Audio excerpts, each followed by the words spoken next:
Só retomando algumas coisas que já foram faladas, né? Tipo uma revisãozinha. Essas aulas da tarde, que a gente está falando sobre linguagem visual, elas se encaixam nessa categoria aqui, ó, de análise sintática, ou seja, análise formal. Obviamente que a gente também acaba realizando uma análise semântica, que é a análise do significado da obra. Mas, nesse momento, vamos tentar ter uma atenção especial a esse aspecto sintático, formal, que é uma coisa que também acaba aparecendo nas provas. E como é um conteúdo que a gente não é muito estimulado a pensar analiticamente sobre ele pode parecer um pouquinho mais difícil num primeiro momento. E é por isso que a alfabetização visual é importante.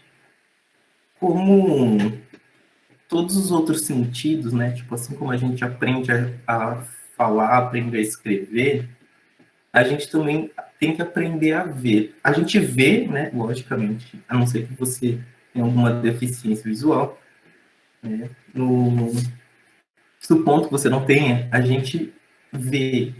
Mas esse ver automático é diferente do ver da arte, né?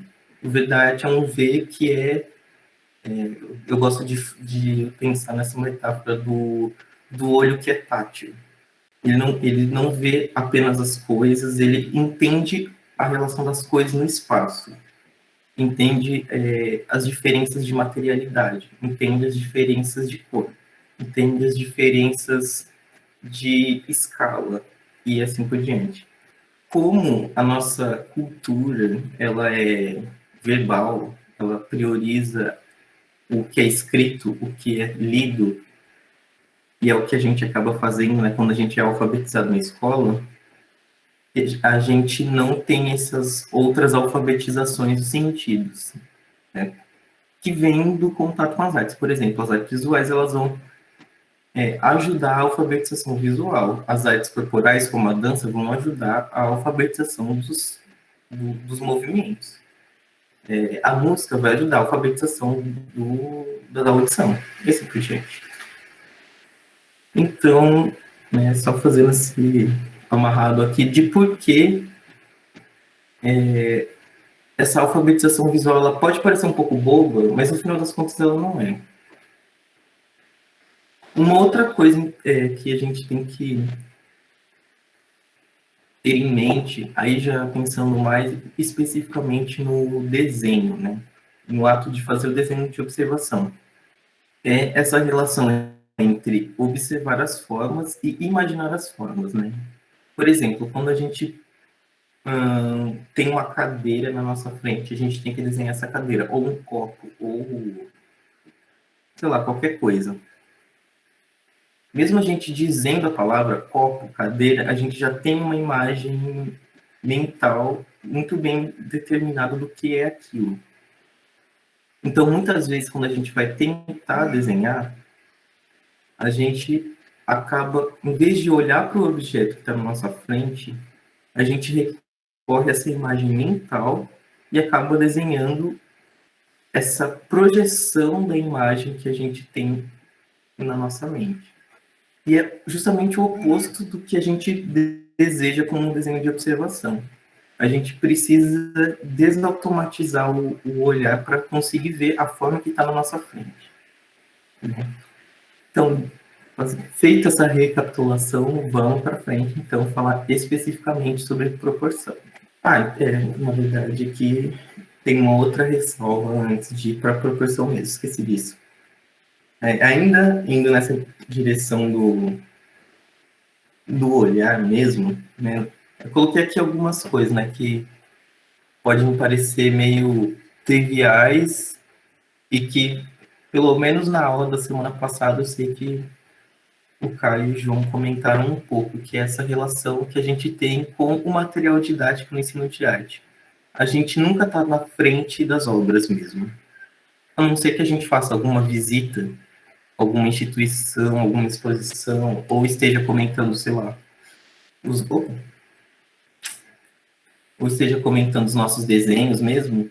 Quando a gente está nas aulas de arte, a gente está sempre diante de reproduções, seja elas em livro, aqui no caso na internet, ou naquelas, não sei se já viram, umas pranchas que tem uma reprodução maiorzinha das obras. A gente, nas aulas presenciais, a gente leva às vezes. Isso que a gente tem em contato no ensino de artes não é a obra, né? Ela é a fotografia.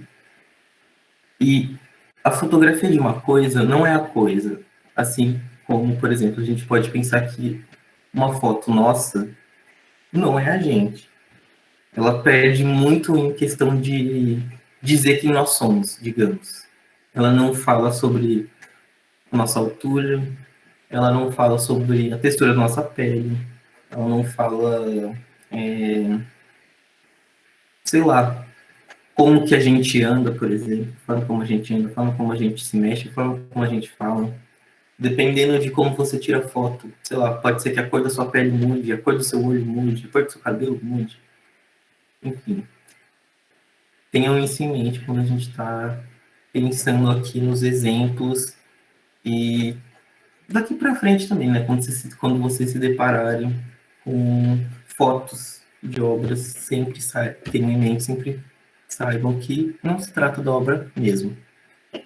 E pensando especificamente, né, nessa questão das proporções e da escala, as fotos elas vão trair essa escala brutalmente, né? Se a gente pensa no tamanho de uma foto, uma reprodução em um livro, sei lá, o tamanho disso aqui, de uma obra que é, sei lá, imensa.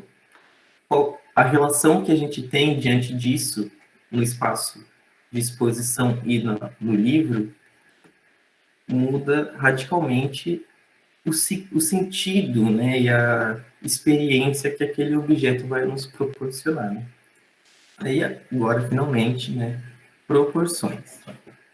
Eu coloquei uma citaçãozinha aqui da Faiga Ostrover, ela é mais ou menos o nosso núcleo base para fazer essas aulas de fundamentos da linguagem visual. Ela foi uma professora de arte e uma artista também muito importante aqui no Brasil, no século passado, né?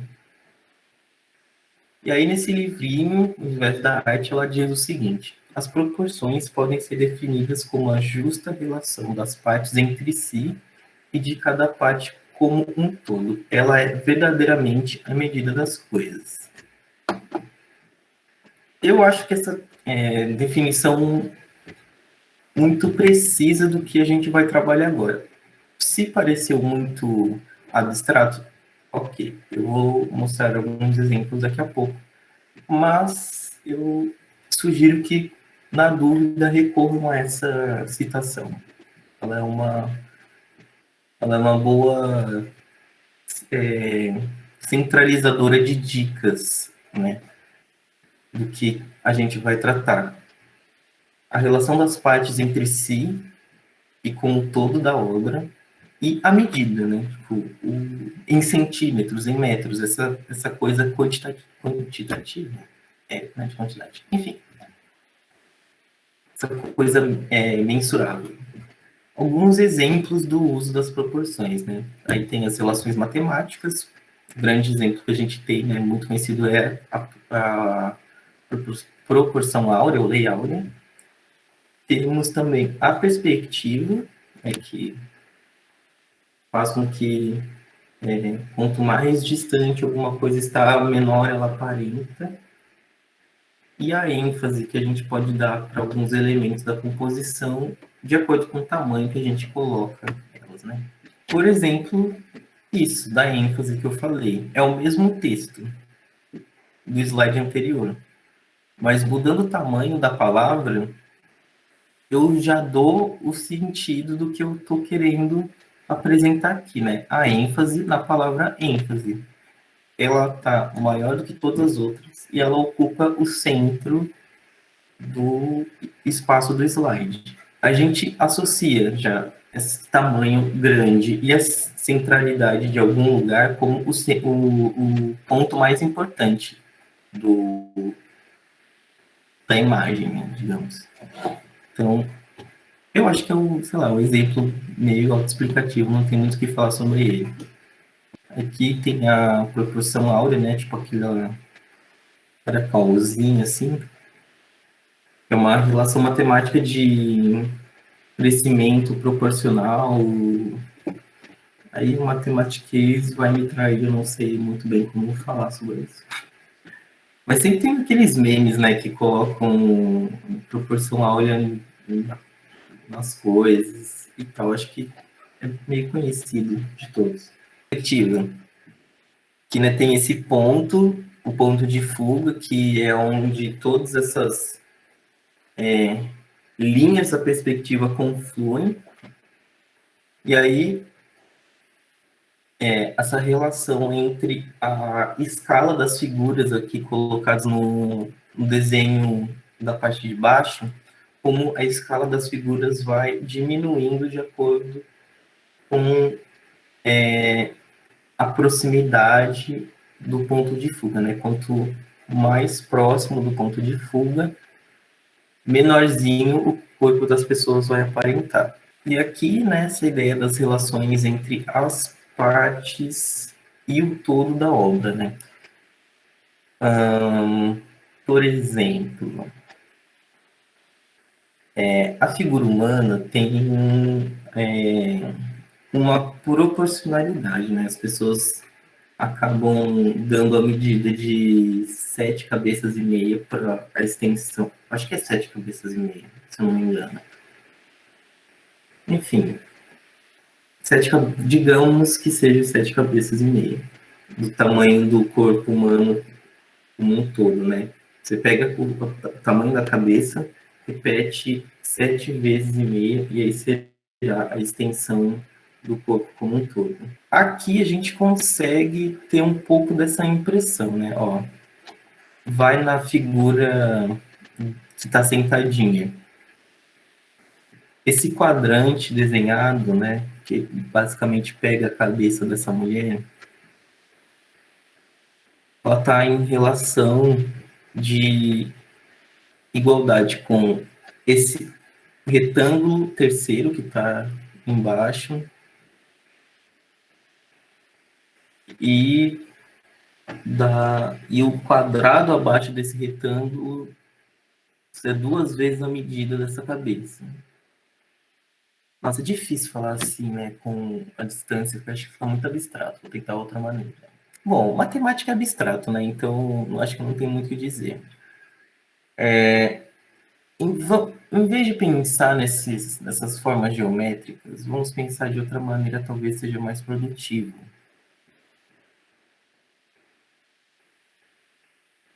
Digamos que seja possível separar esse espaço, né, onde essas figuras estão, em vários outros.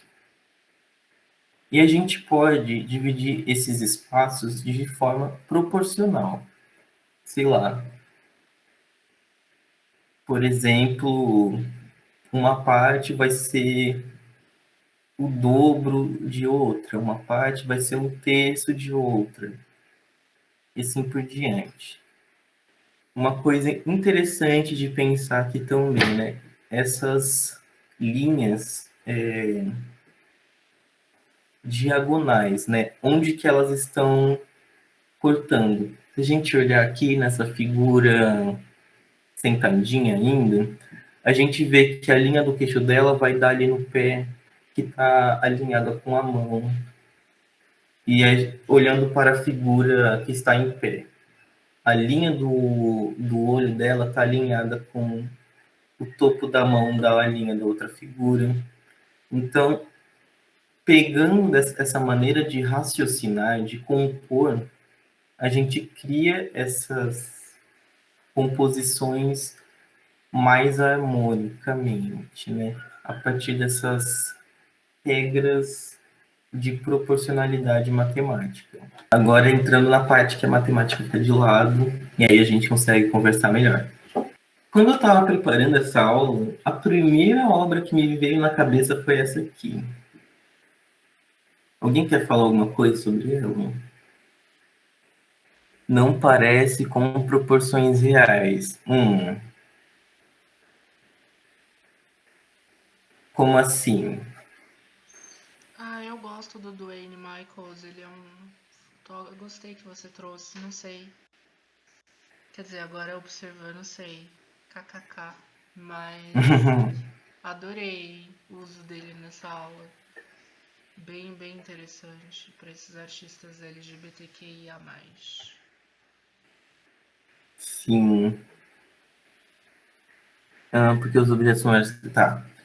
Ó, esse artista, ele trabalha muito com essa ideia de historinhas, digamos. As fotos dele sempre são uma historinha. Aí, principalmente na foto, que dá destaque para o pé.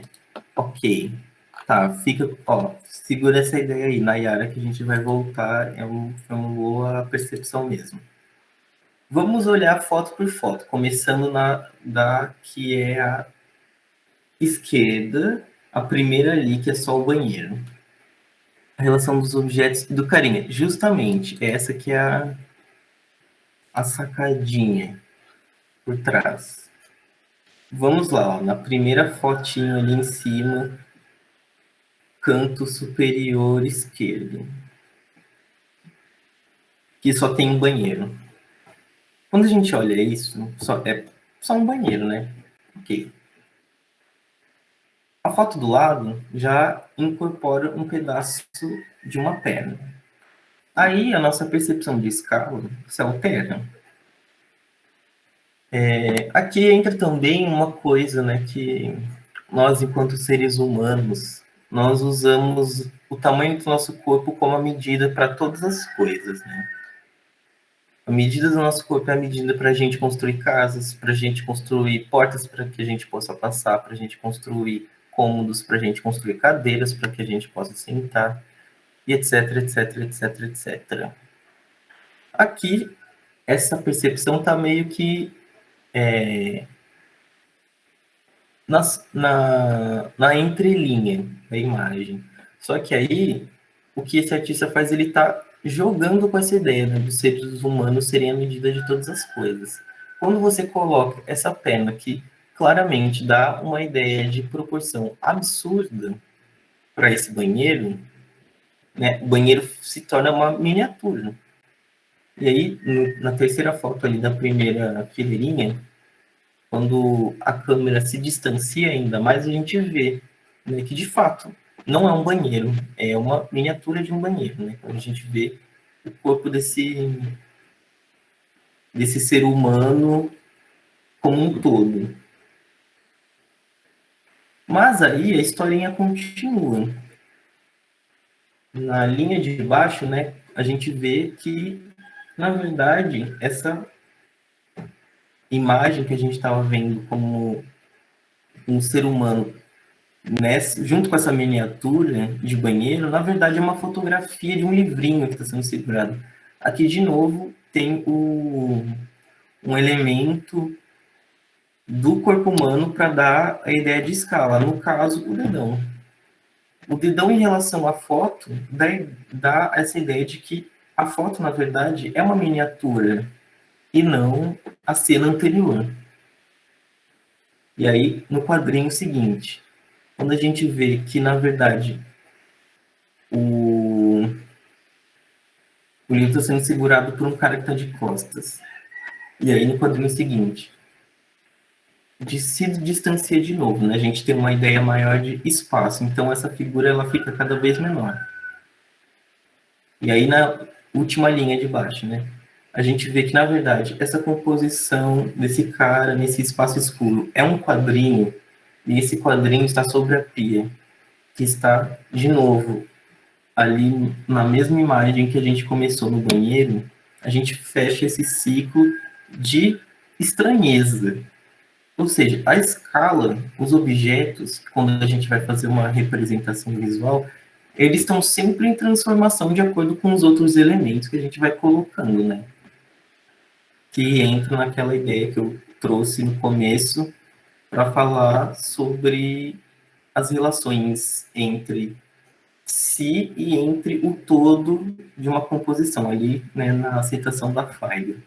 Espero que tenha ficado claro. Senão a gente pode voltar nisso depois. Aqui eu trouxe uma fotinho de uma obra em exposição, né, para a gente ter uma noção de dimensão do que é a obra mesmo. Essa é a Guernica, do Pablo Picasso, uma obra bem famosa.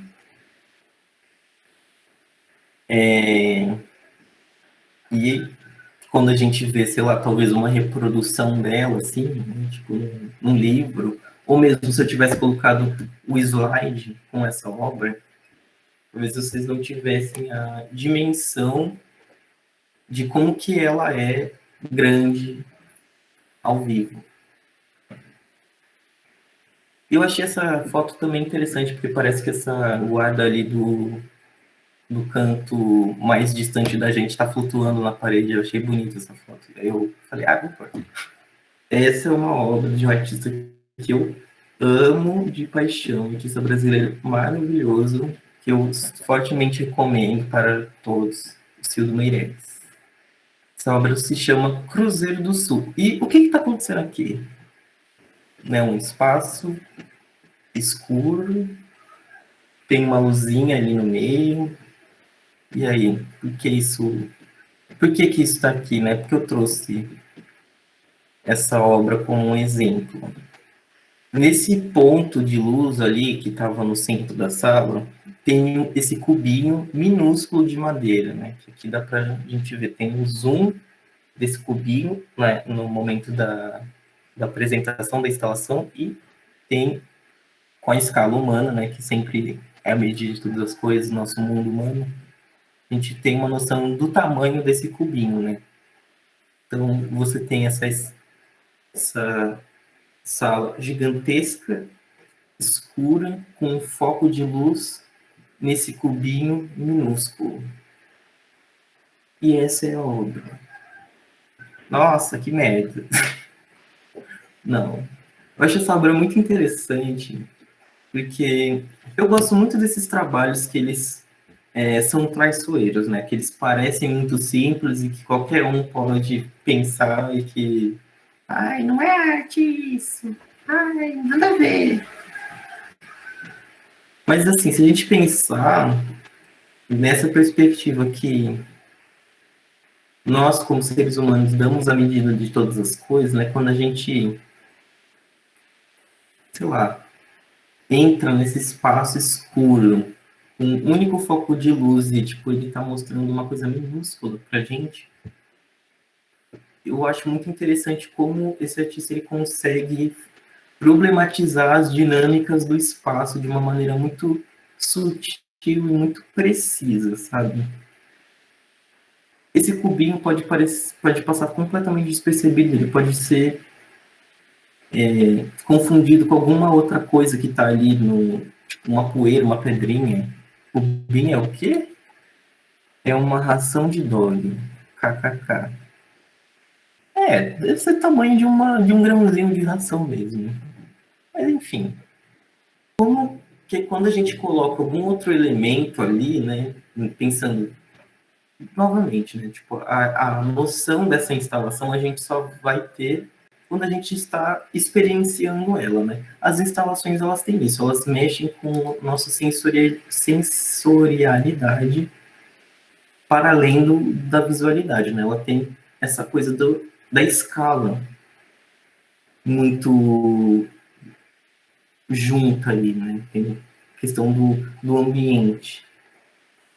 E aí, quando você entra nesse lugar que é escuro, um lugar escuro e um lugar claro, iluminado, eles dão uma noção de espaço diferente também.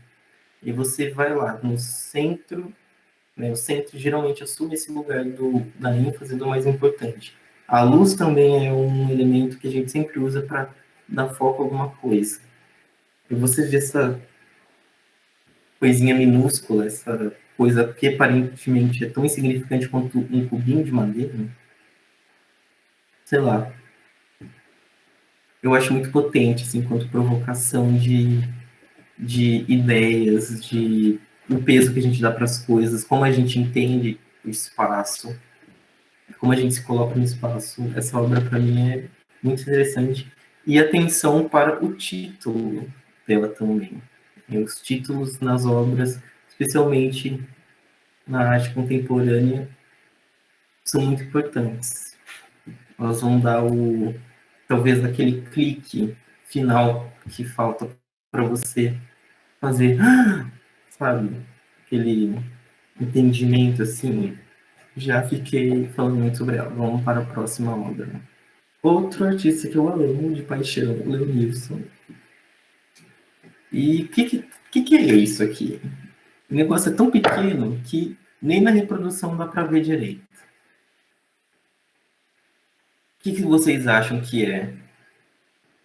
Pingo de tinta sobre o papel. Uhum. É, sim. Ah, eu esqueci de um detalhe fundamental na legenda. Esqueci de incluir um material que ele usa, que é sangue. Um portal pequenininho. Esse pontinho aí, na verdade, é um pontinho de sangue. Com tinta também, né? Por isso que tá tão escuro. É como se fosse a digitalzinha do artista, né? Que ele pega, tipo, sabe quando você pega o seu dedo e passa no papel, assim? E por que chama O Perigoso, né? Ali nos anos 80, 90, teve essa grande epidemia do vírus do HIV/AIDS.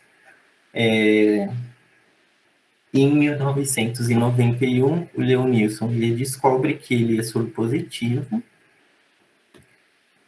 E aí, né, num momento, especialmente se a gente pensa no Brasil, quer dizer, não só no Brasil, né, mas no mundo todo, mas se a gente pensa especialmente no Brasil, onde as coisas demoram para chegar, não tinha nenhum tratamento eficaz contra essa doença, né? Eu acho que já existiu o AZT, se eu não me engano, já existiu o AZT, mas o AZT era não sei se vocês sabem, era um coquetel de medicamentos, assim. Não, com certeza já existiu o AZT, na verdade. Mas ele não era muito eficaz, né? Ele causava muitos efeitos colaterais, as pessoas ficavam muito debilitadas usando esse medicamento. Às vezes, em alguns casos, ajudava, mas em grande parte dos outros casos, as pessoas ficavam definhando e acabavam morrendo rápido. Então, o prognóstico de vida de uma pessoa soropositiva nesse período era tinha uns 5 anos, assim, mais ou menos. E aí, em 1991, o Leonilson descobriu que ele era soropositivo. E aí, em 1992, um ano antes dele morrer, ele morre em 93, né? Ele já estava ficando muito doente. E esse desenho, que chama O Perigoso, ele faz parte de uma outra série. Né? Tem alguns outros desenhos, e todos nessa perspectiva, né? Um desenho muito simples, de linha, muito pequenininho, dentro desse espaço grande, em branco no papel.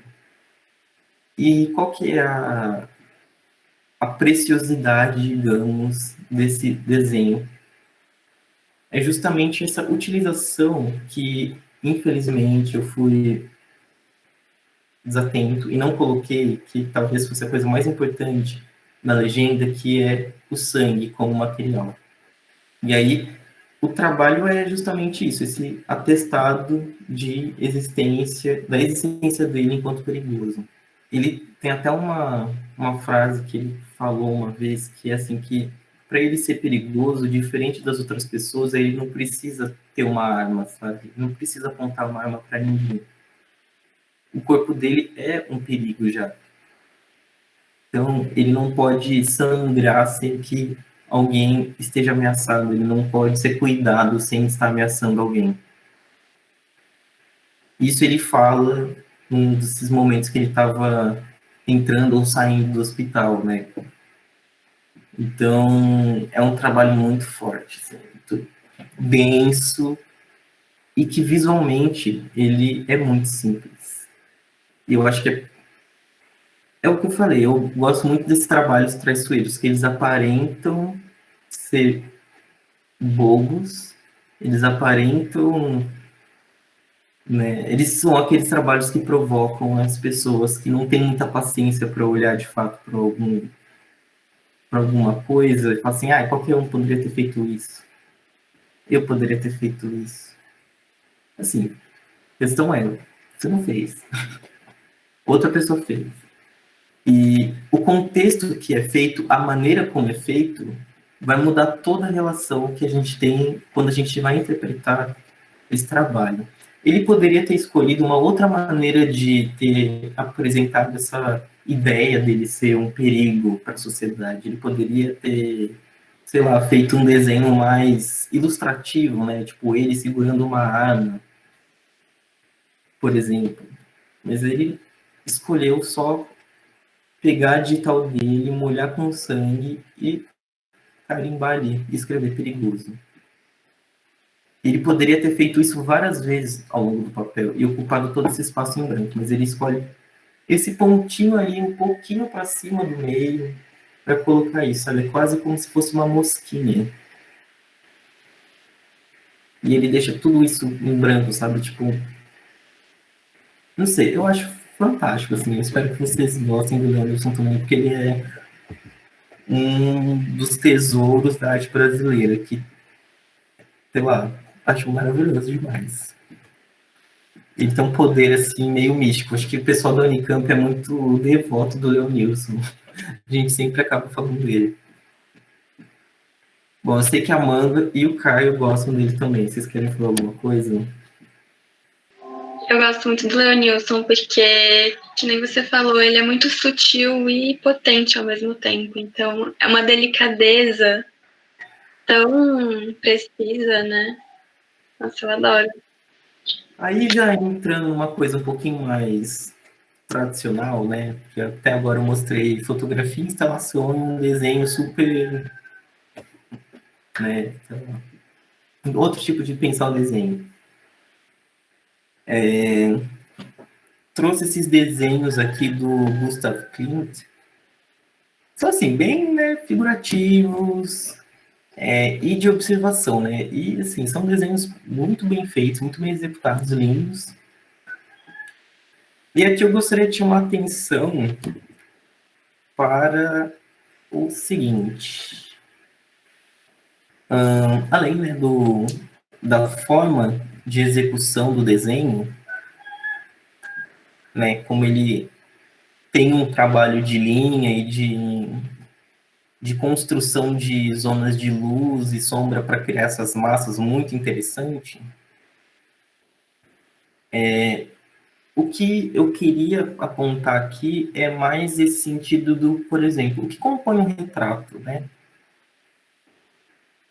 O retrato, sim, pensando mais friamente, é quando você coloca a ênfase e você constrói o espaço em que, proporcionalmente, o rosto vai ocupar uma centralidade e vai ser o foco da sua atenção.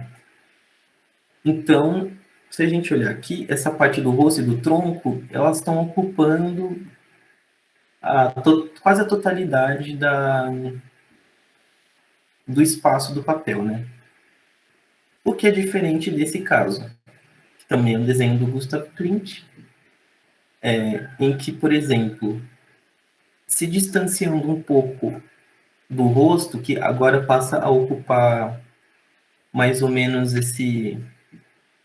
uns, vamos dizer, um sexto, a gente pensa em dividir em 6 partes iguais esse retângulo da folha, o rosto fica correspondendo a um quadrante desses 6, né? Um sexto da obra, mais ou menos, é o rosto. O foco daqui é mais a presença dessa pessoa em algum lugar, né?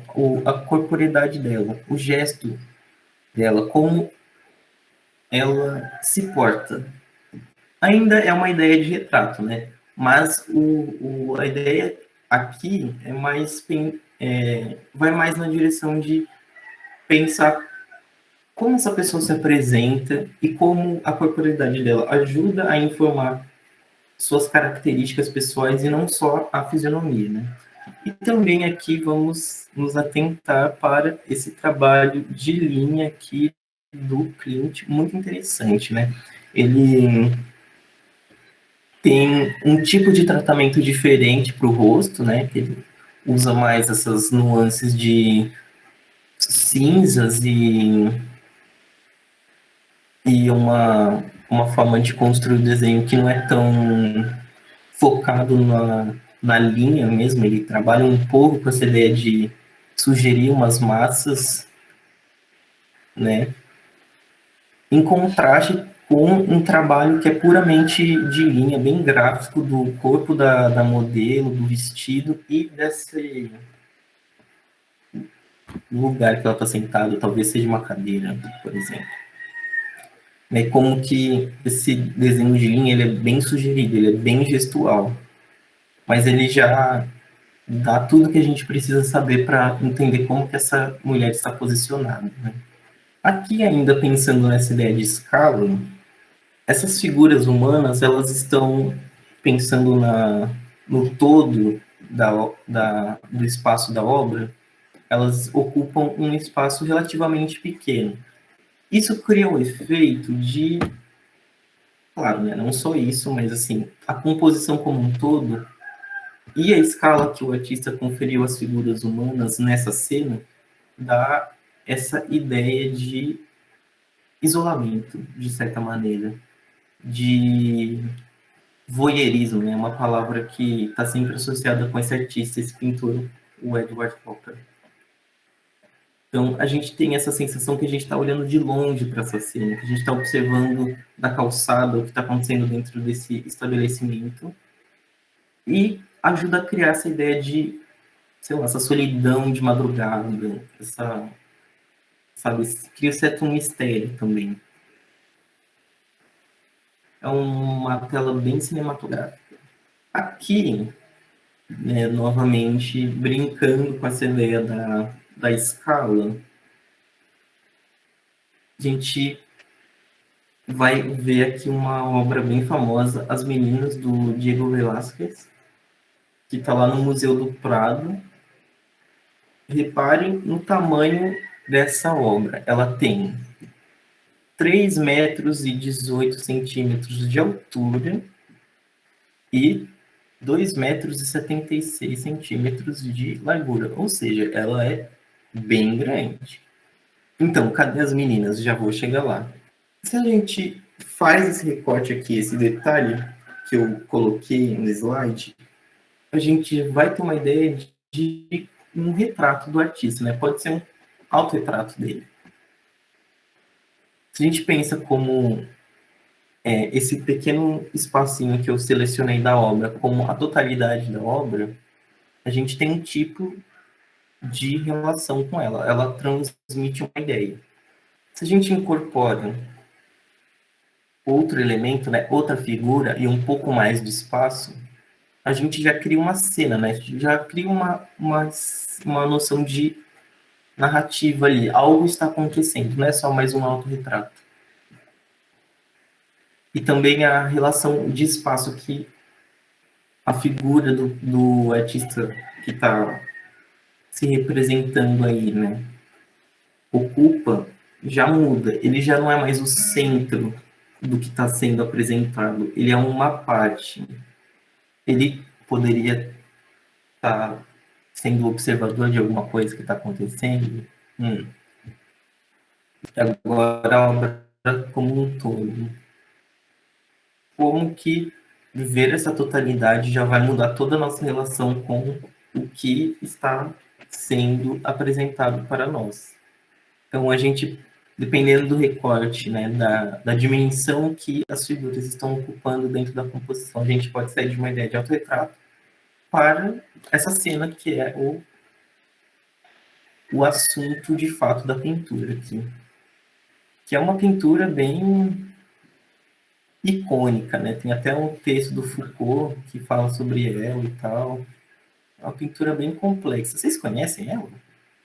Você conhece.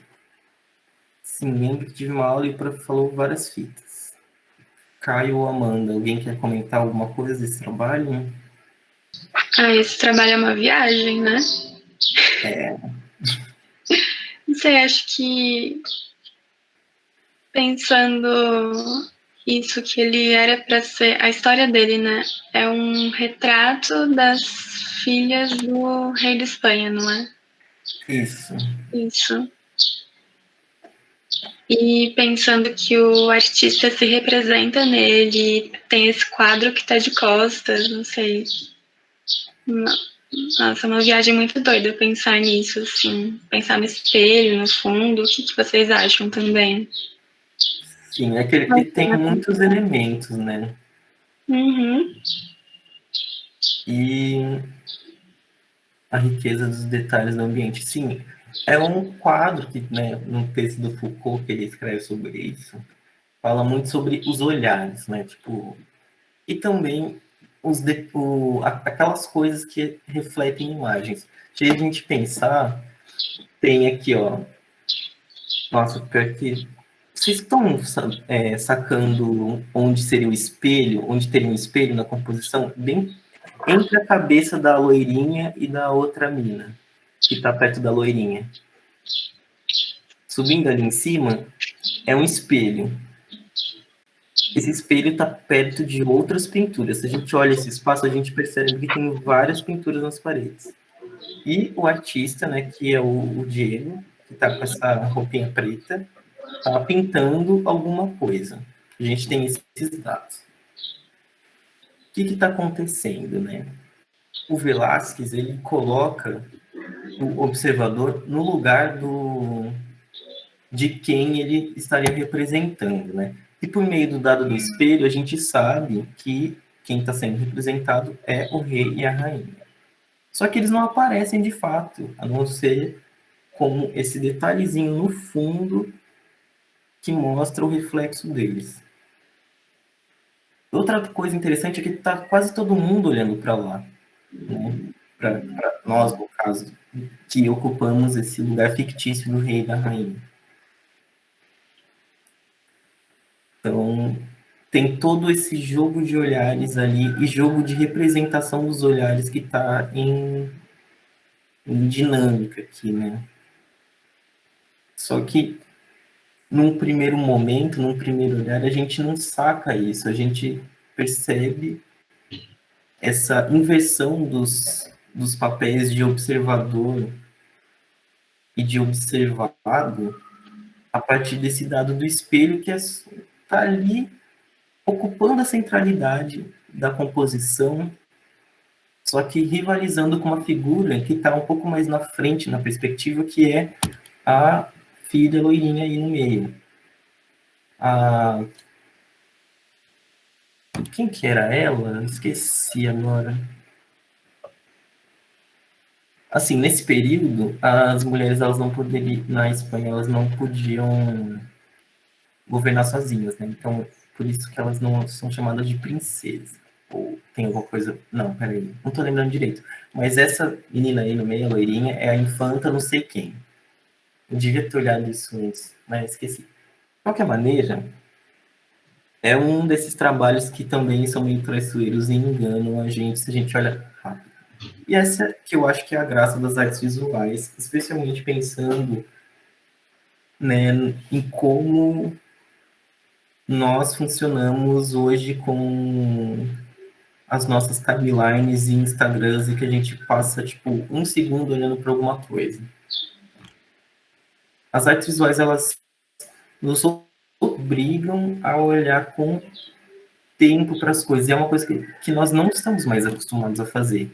Então, o que eu acho que é a grande potência, quer dizer, além de várias coisas, mas uma grande potência que eu encontro nas artes visuais hoje é esse desafio a uma paciência, né? Porque se você olha muito rápido, você não vai entender toda essa história que está sendo articulada aqui. você vai ver um monte de gente, sei lá, ver uma roupa que você pode achar curioso, ver que, sei lá, tem uma figura meio estranha aqui que parece uma anã, ver um cachorro, e não entender muito bem e passar para a próxima coisa. Você não vai conseguir pegar essa nuance, essa brincadeira que o artista coloca aqui, de transformar qualquer espectador que está diante dessa obra virtualmente no rei e na rainha da Espanha desse período. E vai perder também essa brincadeira com o tempo, né? Com esse dado do contemporâneo, do olhar contemporâneo que está olhando para essa cena de, sei lá, mais de 500 anos atrás, né? Eu acho que é um trabalho, assim, claro, tem muita coisa ainda para ser falado sobre ele, não vou conseguir esgotar tudo o que ele tem, mas para fechar, né, nossa aula de proporções, eu acho que ele é uma boa síntese de tudo que a gente falou, né, de ênfase, de escala, de centralidade, centralidade no sentido, né, de onde você coloca os objetos que você quer mais chamar atenção, de perspectiva, né, também. Enfim, era isso.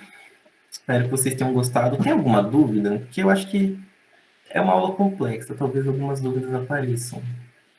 Aqueles quadros em cima do espelho, não sei o que seriam. Eu não sei se tem algum estudo que tenta sacar o que é ou não. Mas o que eu acho que é mais importante de pensar aqui não é tanto no conteúdo dos quadros, mas o papel que a pintura ocupava nesse período, né? A gente não tinha fotografia, por exemplo. As pinturas eram as formas de você representar imagens, assim. Os pintores nesse período, os artistas, não só os pintores, os artistas, eles eram aqueles que conseguiam produzir imagens nessa época, né? As imagens artificiais, a não ser aquelas que você via, todas as imagens criadas eram criadas pelos artistas. É muito poder isso. Hoje a gente tem uma outra relação com as imagens, né? Tipo, a gente tem fotografia e todo mundo tem, quer dizer, não todo mundo, né? Mas boa parte das pessoas que vivem nas cidades tem celulares com câmeras. Então, todo mundo é um potencial criador de imagens. Mas esse período, esse poder de criar imagens está muito restrito a um tipo de pessoa. Então, as coisas que refletiam o mundo, né, eram essas superfícies refletoras, tipo espelhos, ou, sei lá, a água, por exemplo, e as pinturas. Né? Então, ideias de pintura como Janela do Mundo, como um retrato da realidade, está em jogo aqui. Então, acho que é mais essa ideia que está sendo mobilizada aqui com tantos quadros na parede, nessas. E também ter pinturas em casa era um status de riqueza, né? Nem todo mundo poderia bancar uma pintura grande como essas que estão apresentadas aqui nessa sala.